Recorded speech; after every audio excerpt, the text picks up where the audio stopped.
ইসলামী শিক্ষার সমন্বয়ে বিশ্বমানের স্কুল স্লোগানে পথচলা মৌলভীবাজারে ইমাদুদ্দিন একাডেমি নতুন শিক্ষাবর্ষের প্রথম অভিভাবক সমাবেশ সম্পন্ন হয়েছে। রবিবার ২৬ জানুয়ারি দুপুরে মৌলভীবাজার শহরের চুবরা রোডস্থ একাডেমির ক্যাম্পাসে আড়ম্বরপূর্ণ অনুষ্ঠানের মধ্য দিয়ে অনুষ্ঠানটি সম্পন্ন হয়।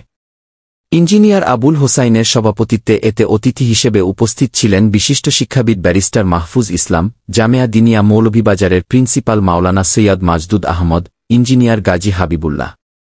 স্বাগত বক্তব্যে একাডেমির ফাউন্ডার ও প্রিন্সিপাল বিশিষ্ট লেখক ও গবেষক মাওলানা হাম্মাদ রাগিব প্রতিষ্ঠানের লক্ষ্য উদ্দেশ্য ও নতুন বছরের শিক্ষা পরিকল্পনা উপস্থাপন করেন এবং অভিভাবকদের কাছ থেকে মুক্ত মতামত গ্রহণ করেন।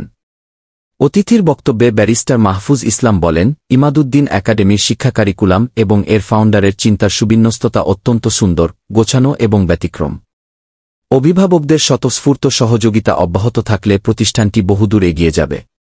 মাওলানা মাজদুদ তার বক্তব্যে আশাবাদ ব্যক্ত করে বলেন, ইমাদুদ্দিন একাডেমির কম্বাইন্ড সিলেবাস শিশুদেরকে দুনিয়াবী সচেতনতা প্রদানের পাশাপাশি দিন শেখানোর যে মেহনত শুরু করেছে, ইনশাআল্লাহ তা যুগান্তকারী ফলাফল বয়ে আনবে এবং এর সোয়াব কেবল একাডেমি কর্তৃপক্ষই নয়, অভিভাবক মহলও প্রাপ্ত হবেন।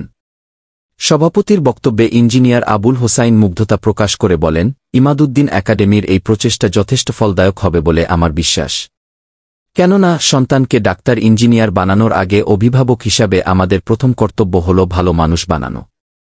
ইমাদুদ্দিন একাডেমির কারিকুলাম সে কাজটাই করবে এবং কেবল ভালো মানুষই বানাবে না, সময়ের সাথে এগিয়ে যাওয়া একজন ভালো মুসলিম হিসেবেও গড়ে তুলবে।